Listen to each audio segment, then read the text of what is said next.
En el año 1886, una mujer nacida en Moquegua se convirtió en una de las primeras peruanas en publicar una novela. ¿De quién hablo?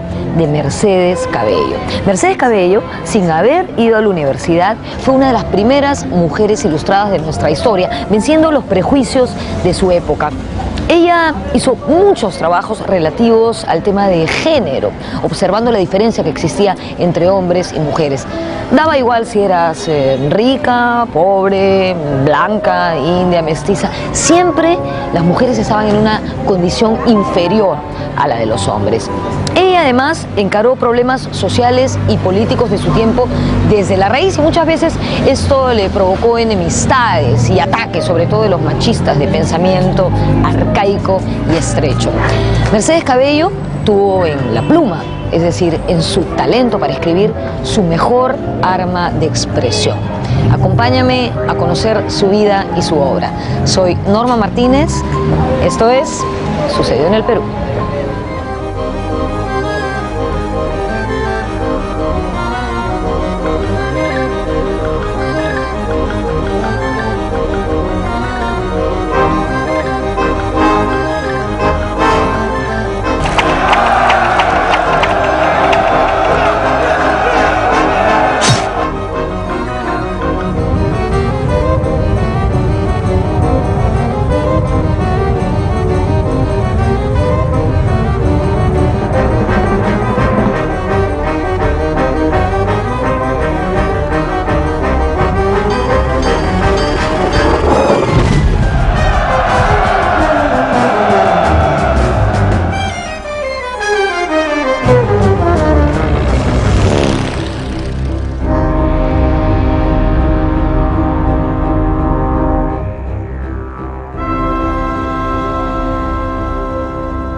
Además de sus novelas, hay que recordar que es una pensadora, es probablemente la primera mujer peruana que reflexiona sistemáticamente sobre las dificultades de ser mujer en el siglo XIX y sobre la necesidad de educarse y de trabajar para convertirse en agentes útiles de la sociedad.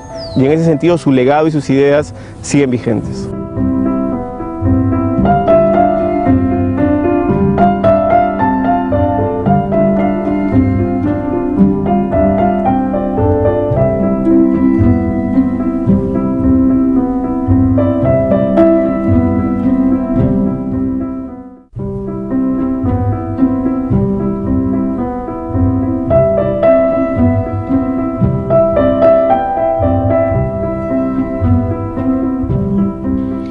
Mercedes Cabello nació en Moquegua en 1842. Sus padres fueron el hacendado Gregorio Cabello y Mercedes Llosa. Fue miembro de una numerosa familia de buena posición económica. Por esos años, Moquegua era una pequeña ciudad de aproximadamente 5.000 habitantes. Un reducido grupo de familias criollas dirigían la vida social y controlaban la actividad económica.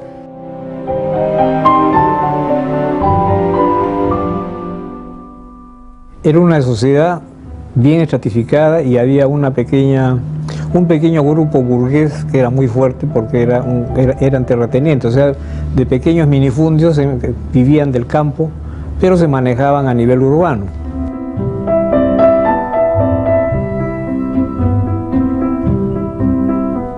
En Moquegua, la política se vivía intensamente. Era usual que las familias tomasen partido entre los diversos caudillos que se disputaban ese caótico escenario político peruano de mediados del siglo XIX.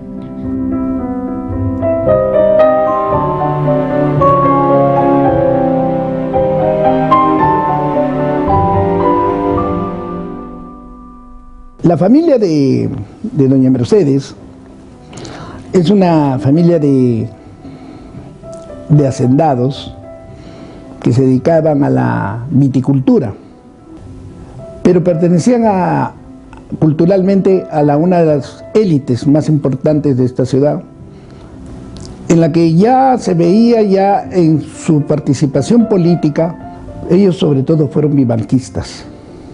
creyeron mucho en las palabras de Bartolomé Herrera, que solo la clase culta debería tener el poder político.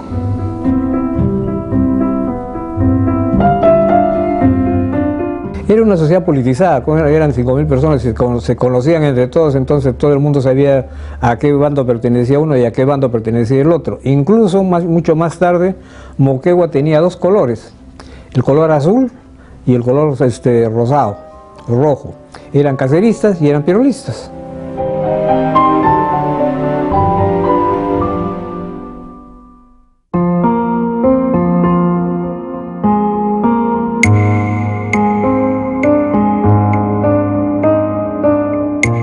Mercedes Cabello perteneció a una de las familias criollas acomodadas de Moquegua, en donde los hijos varones podían acceder a la educación superior. Por ejemplo, su padre, Gregorio Cabello, y su tío, Pedro Mariano Cabello, desde muy jóvenes se fueron a seguir estudios superiores a Francia.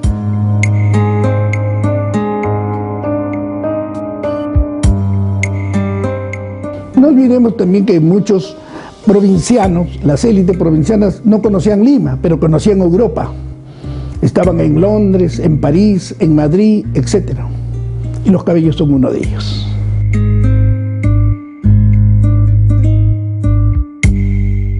Los Cabellos mandaron a Gregorio, que era el padre de Mercedes, y a don Mariano Felipe. Los dos se fueron a estudiar a Europa. Uno estudió ciencias, fue ingeniero, y el otro estudió matemáticas.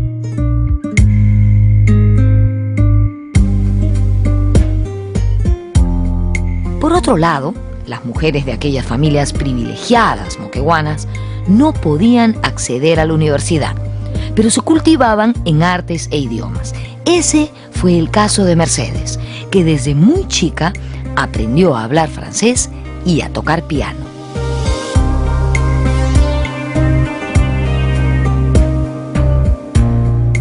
Eran las chicas bien de Moquegua, que eran ella, la Zapata, las Cornejo, la Rosado, y hacían veladas, y en esa época, bueno, todas las casas casi tenían piano. Mercedes tocaba muy bien el piano y le gustaba Bellini, le gustaba parte de la sonámbula, e incluso le pide en algún momento a una de sus hermanas que le toque eso antes de venirse acá a Lima, ¿no?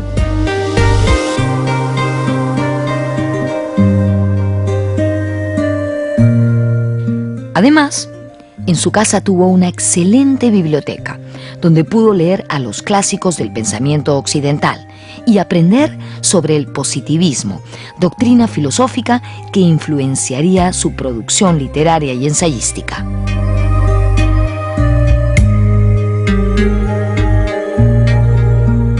La formación fundamental de Mercedes Cabello es la biblioteca de su padre, la posibilidad de acceder a estudiar el positivismo, por ejemplo, y algunas ramas de la literatura y de la historia que estaban absolutamente vedadas.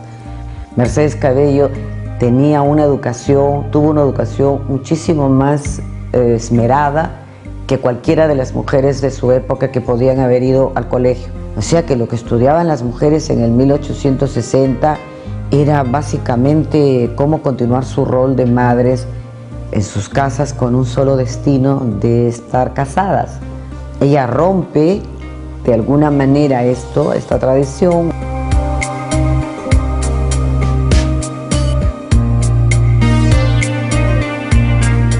En 1862, a los 20 años de edad, dejó su natal Moquegua y se trasladó a Lima.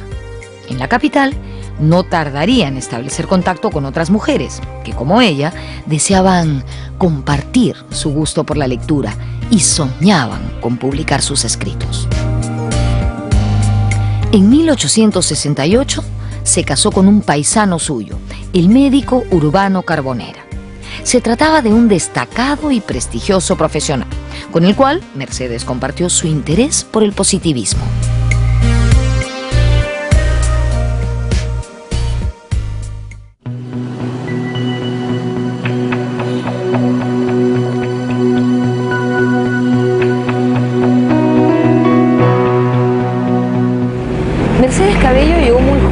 Lima y se alojó en la casa de su tío, Pedro Mariano Cabello, quien era el cosmógrafo mayor de la República, un cargo público que existía desde la época del virreinato. En el año 1868 se casó con el doctor Urbano Carbonera, un médico moqueguano que desde hacía algunos años vivía en Lima. Carbonera fue uno de los pocos médicos de la época que tuvo una consulta privada, incluso publicaba avisos comerciales de su consultorio en algunas revistas y en el diario El Comercio, que desde 1841 funcionaba aquí, en la esquina de la calle de la Riva, hoy tercera cuadra del Jirón Miro Quesada.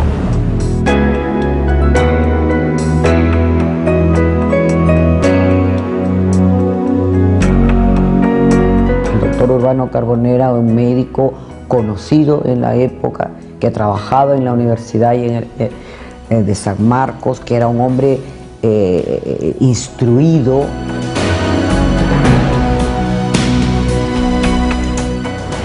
El matrimonio de Mercedes y Urbano no fue muy exitoso. La pareja no tuvo hijos. Dicen además que Urbano Carbonera era un don Juan, un enamoradizo, un mujeriego, y no acompañó a su mujer en sus deseos de ser escritora. Él terminó sus días en Chincha como boticario.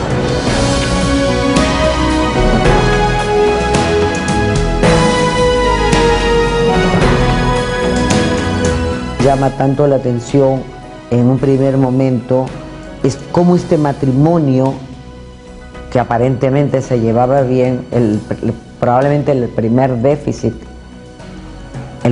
lo primero que tiene que enfrentarse es la carencia de hijos.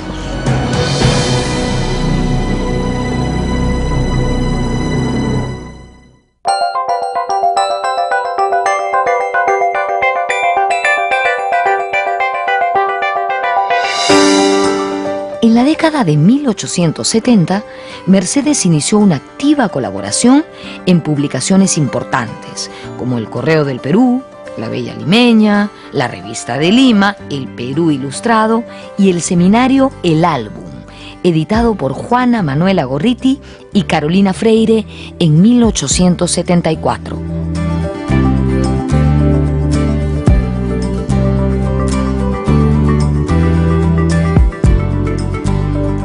En Lima propiamente inicia sus actividades literarias. En el siglo XIX todo escritor era simultáneamente periodista.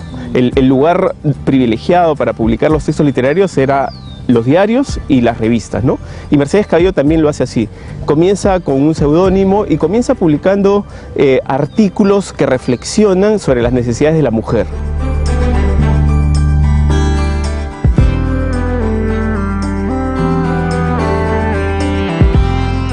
Posteriormente, fue una de las primeras escritoras peruanas en publicar en el extranjero.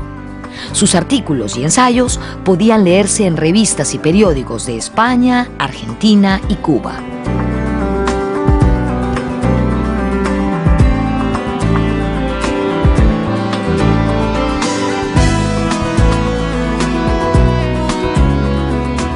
Mercedes Cabello fue en muchas cosas una mujer adelantada a su tiempo. Por ejemplo, ella fue consciente de la importancia de publicar en diarios y revistas del extranjero, por dos motivos: para llegar a una mayor cantidad de público y para establecer contactos con intelectuales y editores de fuera. Es así que, bajo el seudónimo de Enriqueta Pradel, escribió artículos de sociología, de filosofía y de literatura, por supuesto, que luego se publicaron en medios como El Álbum Iberoamericano de Madrid, El Correo Ilustrado de Lisboa, la Revista Literaria de Bogotá y La Habana Elegante.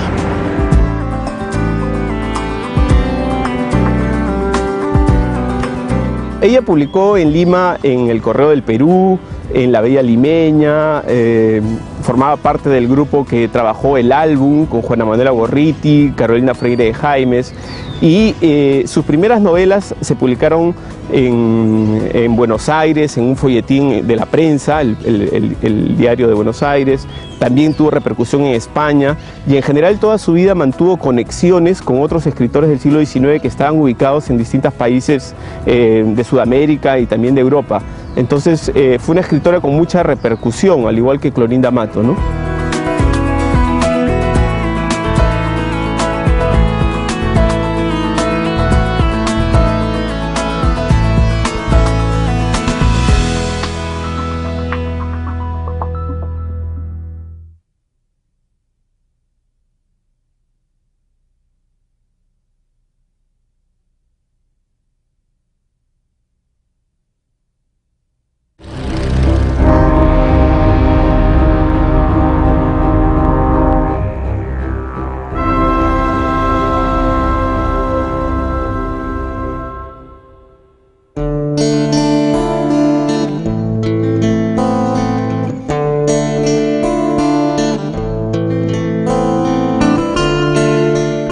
1874, en una edición de El Correo del Perú, Mercedes publicó un artículo sobre la influencia de la mujer en la civilización moderna.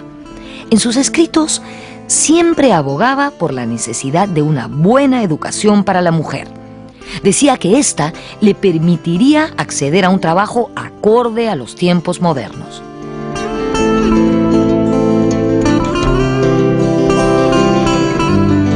En 1875, o sea, una edad bastante, digamos, temprana, ella publica un texto que se llama Necesidad de una industria para la mujer.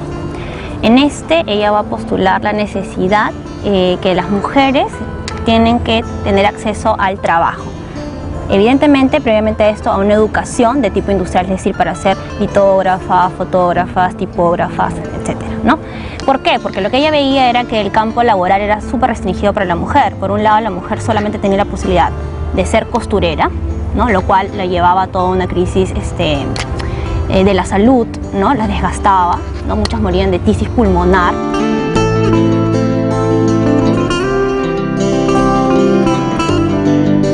Creo que uno de los méritos de Mercedes Cabellos es que a lo largo de su vida ella, digamos, se va recreando, se va transformando. También con sus escritos en relación a las mujeres. Cuando uno lee los primeros que ella publica sobre la mujer y la civilización y luego lee los últimos, se da cuenta que su vida es un proceso de aprendizaje.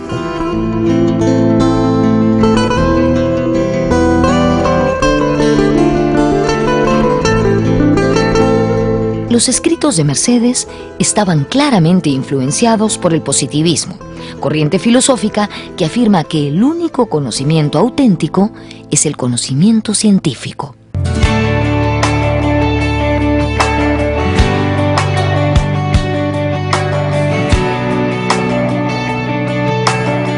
Doña Mercedes es positivista y creen en la ciencia.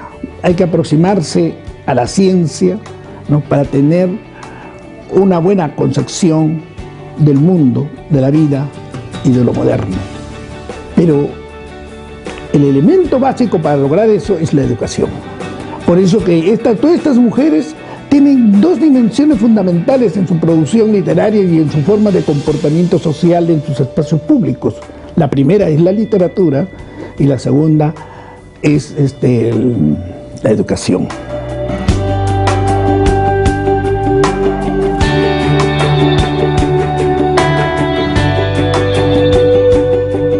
La idea central de la literatura bajo la perspectiva positivista era que la literatura servía como un instrumento para conocer la sociedad y para transformarla, para poder encontrar los defectos principales y de alguna manera proponer alternativas y soluciones, ¿no? El texto literario era como un laboratorio de la sociedad, ¿no? Y esas ideas Mercedes Cabellos las va a recoger y posteriormente las va a emplear en su propia novelística, ¿no?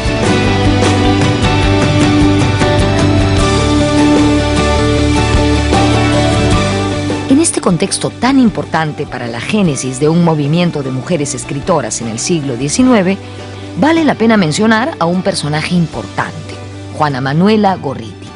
Ella era natural de Argentina. Había tenido una vida romántica y aventurera en Bolivia, donde estuvo casada con un presidente y se fugó con sus 2 hijas después de un altercado. Se trasladó a Lima, donde abrió una escuela, de la cual fue directora, y un salón literario que gozó de mucha fama. Ella fue la primera mujer que vivió en Lima como profesional. Sus ingresos provenían de la escuela y de los artículos que escribía para periódicos y revistas de la capital. Gorriti fue la organizadora de las famosas veladas literarias, donde escritores y escritoras se reunían en su casa para compartir trabajos y hacer gala de sus capacidades artísticas e intelectuales.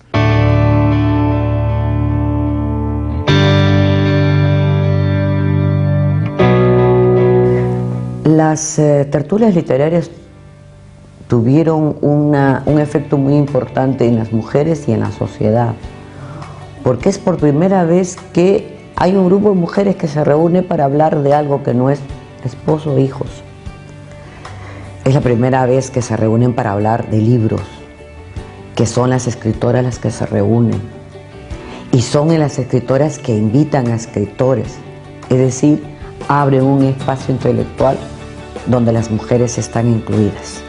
Lo que tiene que haber sido para Clorinda Mato de Turner, para las demás escritoras, Elvira García, Teresa González de Fanning, ¿qué pudo significar? Esto significar encontrarse con sus pares, amigas que están escribiendo, salir de un gueto. Plantean las tertulias literarias como una alternativa frente a estas reuniones donde lo intelectual iguala a hombres y mujeres, ¿no? Donde la literatura, la reflexión filosófica, no la reflexión política, no van a tratar de llevar propuestas hacia la sociedad, ¿no? Para transformar la sociedad. Entonces, y estas tertulias son recogidas por los medios de comunicación, entre ellos el comercio, pues, ¿no?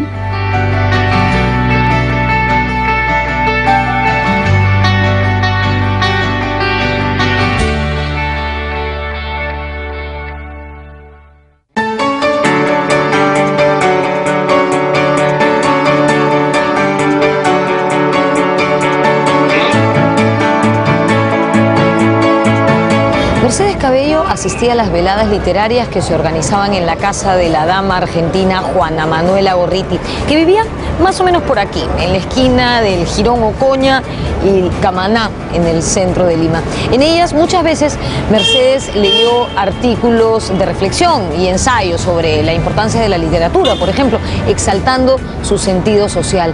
Estas veladas literarias fueron de vital importancia para la formación de muchos escritores. En ellas, Mercedes también leyó escritos sobre la inteligencia y la belleza femenina, sobre el perfeccionamiento de la educación y sobre temas de género.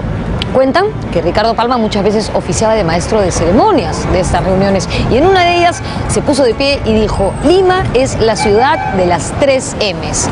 M de médicos, M de músicos y M de mujeres.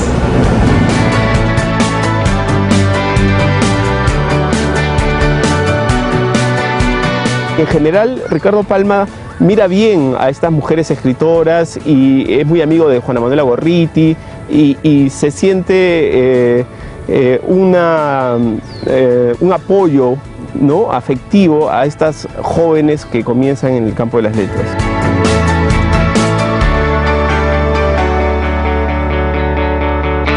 Entre 1879 y 1883, el país soportó los embates de la guerra con Chile.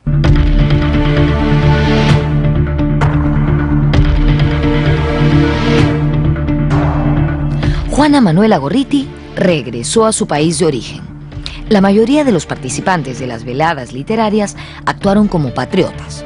Por ejemplo, Clorinda Mato estuvo en el Cusco, donde instaló un hospital para los heridos. Ricardo Palma se alistó como reservista y sufrió el incendio de su casa en Miraflores. Abelardo Gamarra peleó en varias batallas y cooperó activamente con la resistencia de la Breña. Y Mercedes Cabello colaboró en Lima en la atención a los heridos en combate. En un momento duro para la nación, los hombres y mujeres de letras y de ciencias, como también los iletrados e iletradas, pusieron su esfuerzo al servicio de la patria agredida.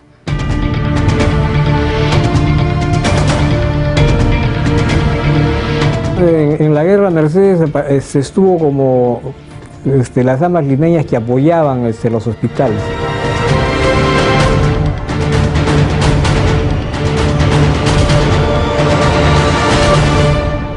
En los años posteriores a la guerra, se notó una evolución en los gustos literarios de Mercedes. En 1886 escribió la novela Sacrificio y Recompensa, y al año siguiente las novelas Los amores de Hortensia y Eleodora.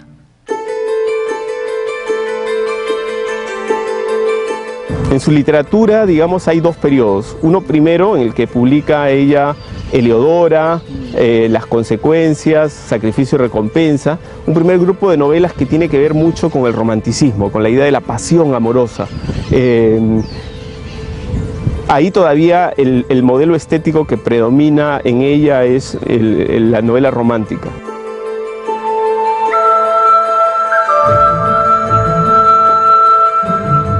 Luego de escribir sus primeras novelas, Mercedes Cabello se posicionó como una escritora que seguía el realismo y el naturalismo. El realismo era una escuela que reaccionaba frente a los excesos románticos del sentimentalismo, el idealismo y la fantasía. Los escritores realistas se preocupaban sobre todo por la representación objetiva de la vida.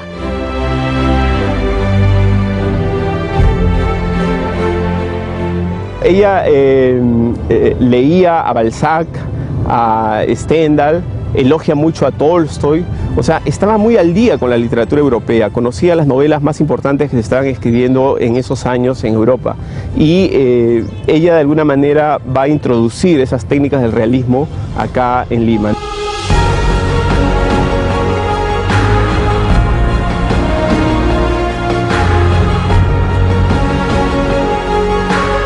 Estoy en el Parque Mercedes Cabello, ubicado en Miraflores, a espaldas de la avenida Aramburu, por el Hospital de la FAP, más o menos.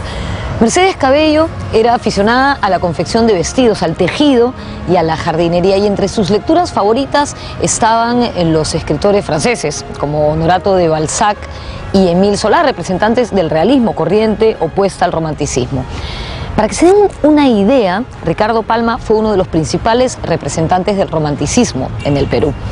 El realismo pretendía retratar de forma objetiva y casi imparcial personajes y acontecimientos de la vida cotidiana. No se preocupaba tanto por una perfección formal ni por la expresión de sentimientos. Mercedes Cabello estudió francés en su Moquegua natal con profesoras particulares, y esto le permitió de adulta leer a los clásicos franceses y también estar al tanto de las publicaciones que se hacían en Europa.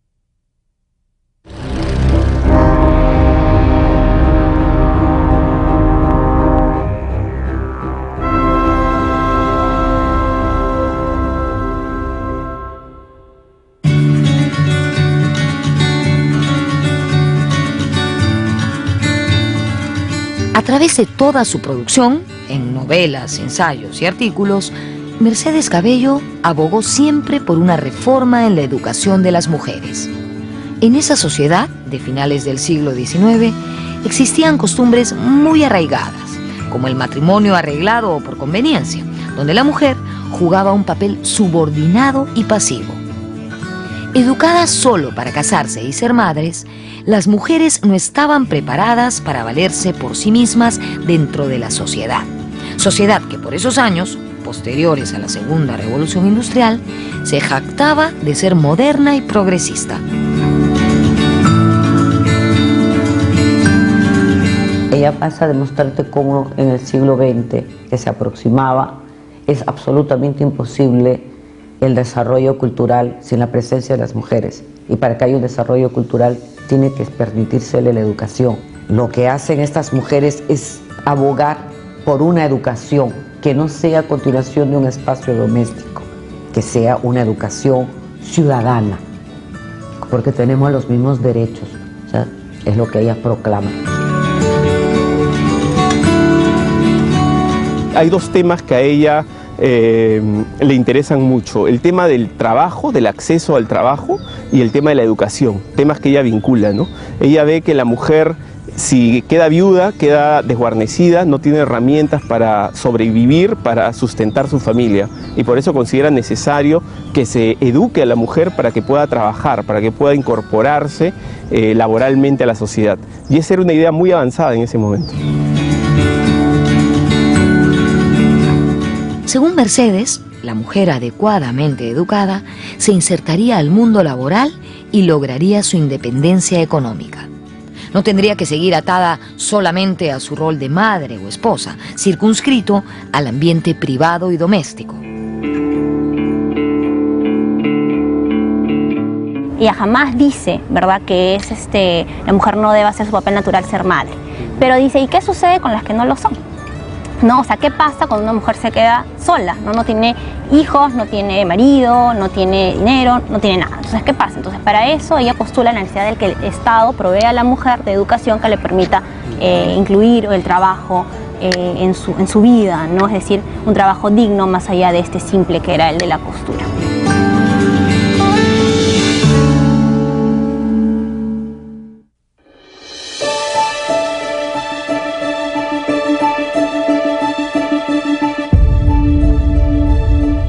Mercedes Cabello sostenía que si nuestra sociedad quería equipararse a sociedades más desarrolladas como la europea, por ejemplo, se tenía que incentivar una educación de alta calidad para las mujeres. En 1885 escribió lo siguiente: para que la mujer, al unirse al hombre, pueda combatir por medio de la persuasión sus errores y elevar su alma al verdadero conocimiento de Dios, es preciso que el hombre no vea en ella a un ser débil, sumido en la ignorancia y privado de la luz de las ciencias. Para que ella pueda combatir los errores del hombre, es preciso darle una instrucción sólida y vasta. Esto no era solamente una queja, sino una denuncia, pues, como me imagino ustedes sabrán, el acceso a la educación era distinto para hombres y para mujeres en esa época. Recién en 1875 una mujer ingresó a la universidad. Ella era la joven Trinidad Jiménez, que se graduó en Derecho, pero tuvo que hacer un trámite especial para obtener su grado de bachiller, porque las leyes peruanas no contemplaban que una mujer recibiese ese grado. En 1900, Laura Rodríguez se graduó como médico. Les cuento todo esto para que se hagan una idea de que el acceso a la educación no era equitativo para hombres y mujeres.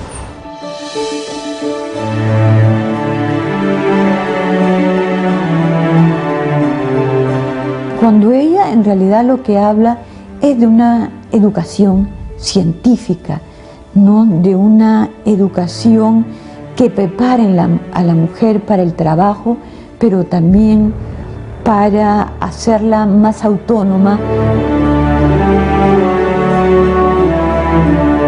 En 1886, Mercedes ganó un premio organizado por el Ateneo de Lima. De esta forma, algunos escritores se vieron relegados por esta generación de escritoras ilustradas que empezaban a cobrar notoriedad en el ambiente cultural peruano. Uno de estos hombres ilustrados, presa de celos intelectuales, fue Juan de Arona, nieto de Hipólito Unanue y con una fama bien ganada de hombre erudito.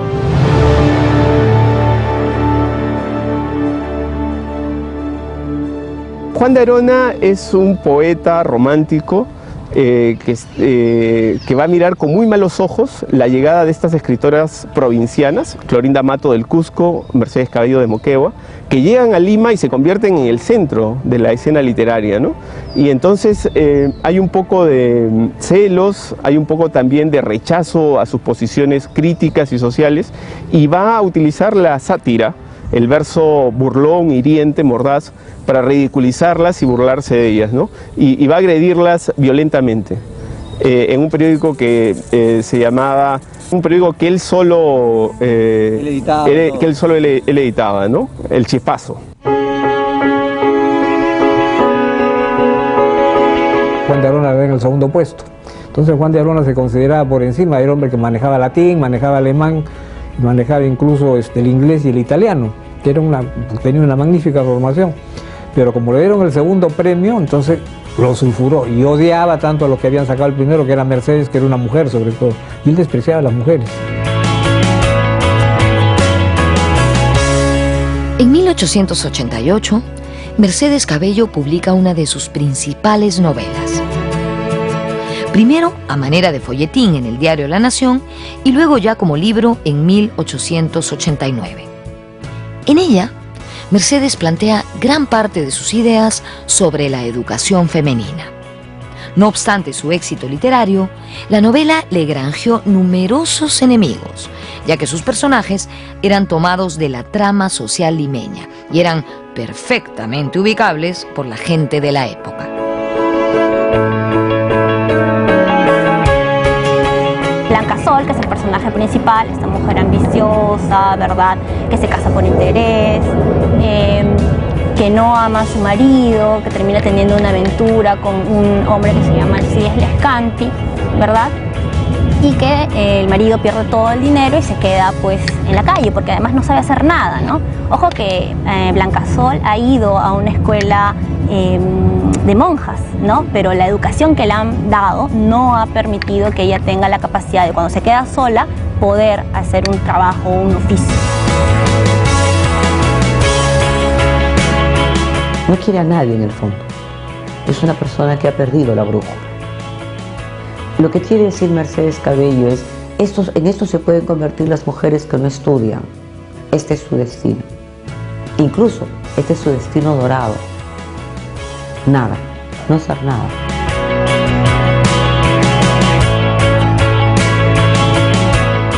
Es una novela en la que el personaje principal es una mujer y en esa mujer ella pinta los vicios de la sociedad limeña. Y fue una novela que provocó mucho escándalo, porque muchos creyeron identificar en el personaje a una persona de la élite, a una mujer de la élite que incluso era hija de un presidente. Y entonces eso le generó muchas críticas, mucha animadversión, incluso de sus propios colegas escritores.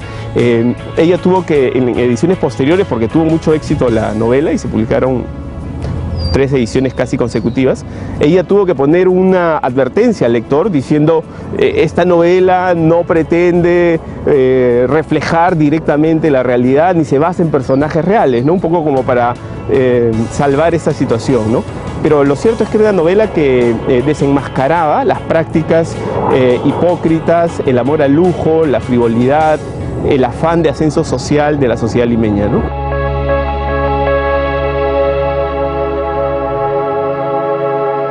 Definitivamente, esta novela fue muy atrevida para la época. Muchas escritoras, inclusive la mismísima Juana Manuela Gorriti, criticaron la audacia de Mercedes.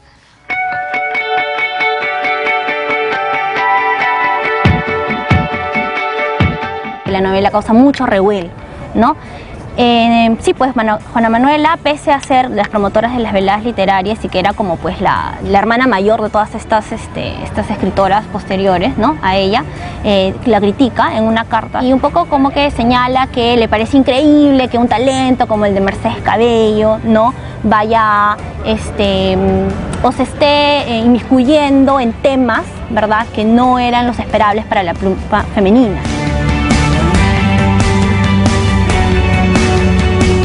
De esa manera, la vida de Mercedes Cabello fue entrando en una vorágine de ataques que irían cobrando cada vez más fuerza. En una oportunidad, fue invitada a pronunciar el discurso de clausura del Colegio de Mujeres Teresa González de Fani.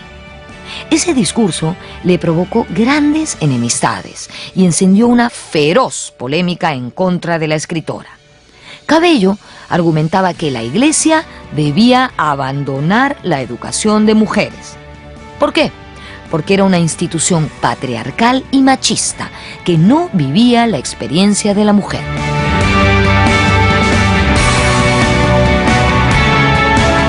Fue como una especie de diálogo con las chicas. Les comenzó a preguntar qué cosas estudian ustedes, historia sagrada, historia universal, y les comienza a preguntar y a sonsacar qué cosas les enseñaba, y termina diciéndoles, pero a ustedes no les enseñan lo esencial que debe saber un ser humano, que es la fisiología, o sea, para qué sirve el cuerpo humano.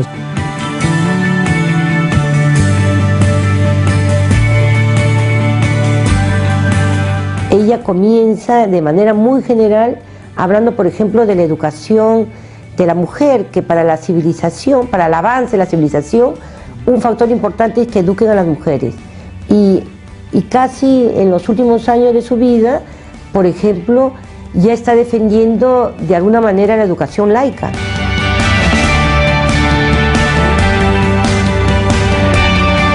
Se escriben cartas y cartas contra ella, artículos. Lastenia Larriba, que nunca sería pobrecita escritora, le dice que ella actúa así y ella escribe así porque ha tenido la desgracia de no tener hijos.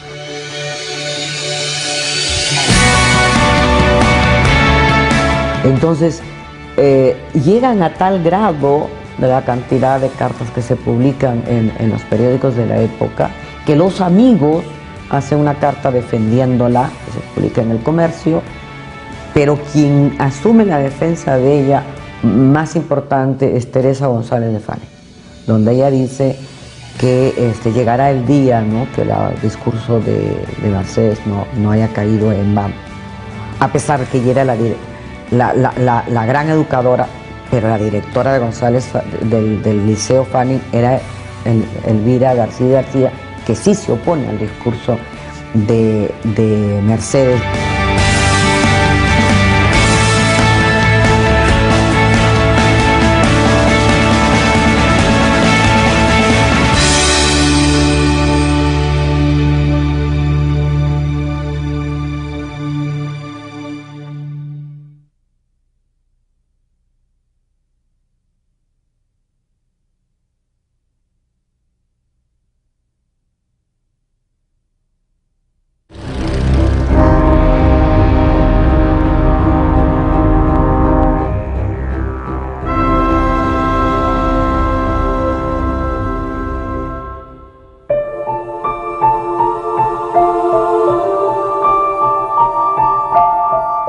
La abierta crítica que le hace Mercedes a la Iglesia Católica la distancia de uno de los personajes intelectuales más importantes de la época, Ricardo Palma.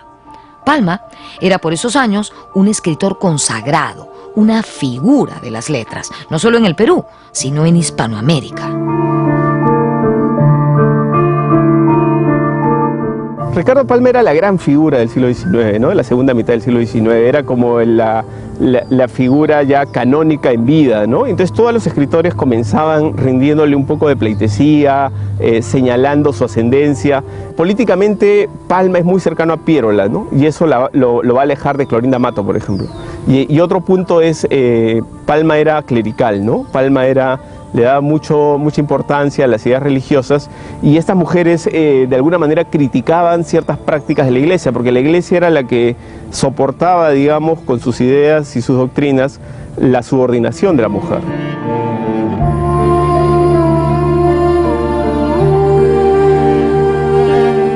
En 1892, cuando frisaba los 50 años, Mercedes Cabello escribió una novela política, El Conspirador. En ella son numerosas las referencias a hechos y personajes de la política de entonces, y su lenguaje se encuentra claramente influenciado por González Prada. Manuel González Prada, bueno, desde ella se les caía la baba por don Manuel, porque era además joven, guapo y era el contestatario por excelencia. En El Conspirador, Cabello manifiesta que a los caudillos no les importan los intereses nacionales. Más allá de consideraciones estilísticas, esta novela inaugura la saga novelística latinoamericana dedicada a los caudillos y constituye un antecedente de un tema mayor que ha concitado la atención de muchos grandes escritores: el poder. En su siguiente novela importante, que es El Conspirador, que ya es de 1892, es una novela en la que se pinta un personaje típico de la política del siglo XIX, ¿no? Es este caudillo que está siempre pensando en conspirar y enfrentarse al gobierno de turno, ¿no? Aparentemente la novela está inspirada en un personaje, en Nicolás de Piérola, ¿no? ella y Clorinda Mato eran antipierolistas, digamos, ¿no?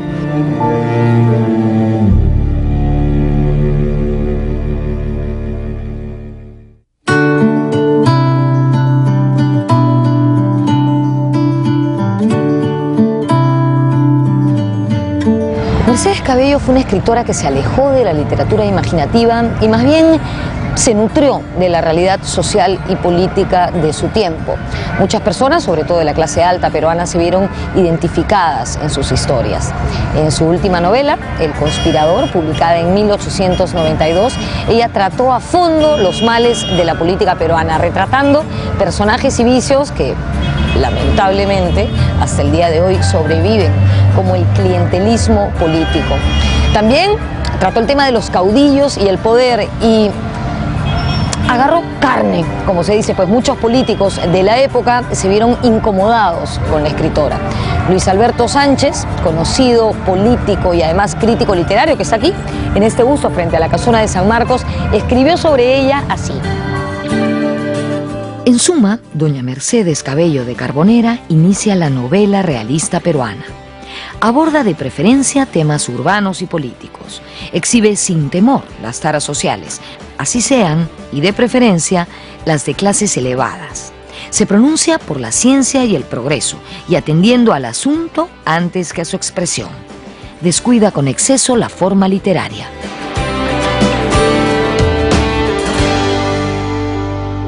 El Conspirador era un fiel retrato del caudillo Nicolás de Piérola. 3 años después de la publicación de esta novela, en 1895, Piérola derrotó a Cáceres y se instaló en el poder. En ese momento, una turba asaltó la imprenta de Clorinda Mato, donde solamente trabajaban mujeres. De esta forma, se desató una feroz campaña contra las escritoras peruanas. Se dieron la mano el machismo y la política para expulsar del país a Mercedes Cabello y a Clorinda Mato. No les quedó otra alternativa que asilarse.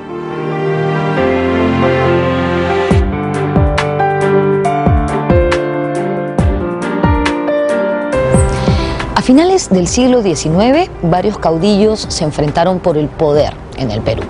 2 de los principales rivales de esta contienda fueron Nicolás de Piérola y Andrés Avelino Cáceres en 1895. Por otro lado, los bohemios que participaban en las veladas literarias de Juana Manuela de Gorriti se dispersaron. Ella regresó a su natal Argentina y varios de estos personajes tomaron partidos distintos. Por ejemplo, Ricardo Palma era un decidido pierolista, mientras que Clorinda Mato y Mercedes Cabello apoyaban la causa de Andrés Avelino Cáceres. Cuando el califa Nicolás de Piérola triunfó, ellas fueron víctimas de ataques y tuvieron que irse del país temiendo represalias más violentas.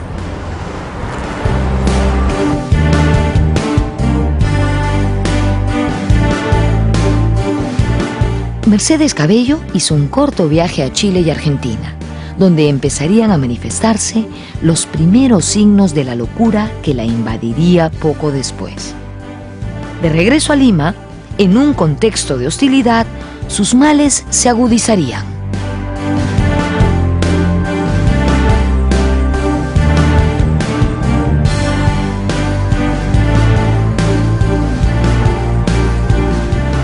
En 1890 se agudizaron los problemas mentales de Mercedes Cabello.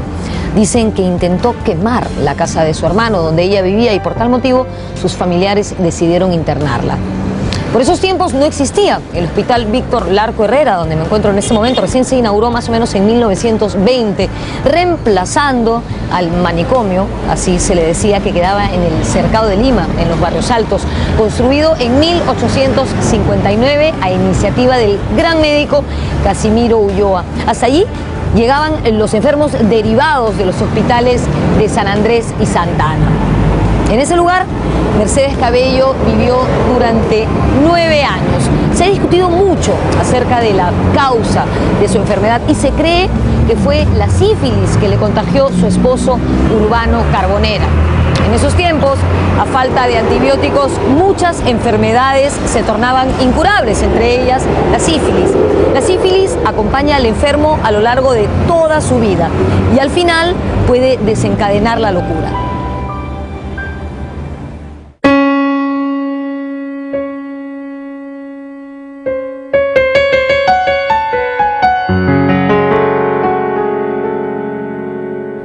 La vida de Mercedes Cabello fue apagándose de manera muy triste. La gran escritora y visionaria de los derechos de la mujer falleció el 12 de octubre de 1909, en medio del abandono y la indiferencia de la sociedad limeña. Hoy, su figura es considerada precursora del feminismo en el Perú y América.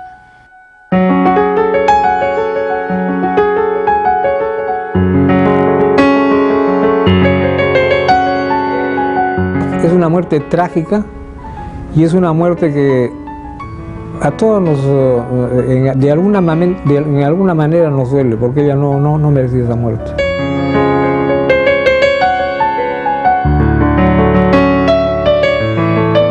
Ella murió en 1909, unos meses antes de morir. Carlos Sánchez, que escribía con el seudónimo de Car Sangú, escribió una crónica sobre su visita al manicomio de Lima.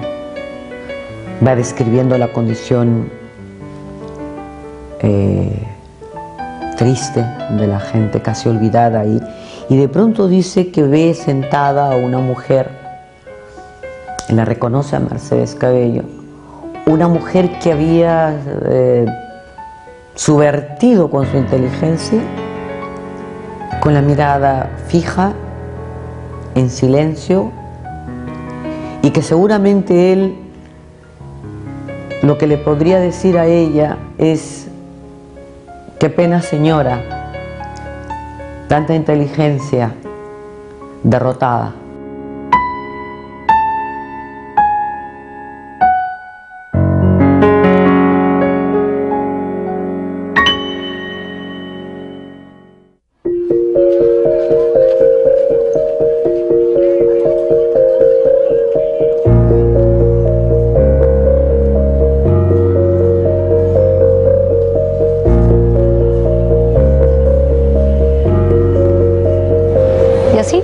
De esta forma tan triste terminó la vida de Mercedes Cabello. Pero sin duda ese hecho no eclipsa la obra de esta gran escritora y pensadora moqueguana. Mercedes Cabello fue una mujer de vanguardia que luchó por los derechos y las libertades de las mujeres peruanas y que valientemente se enfrentó a los prejuicios de su época. Sin duda, todo un ejemplo a seguir. Nos vemos en la próxima.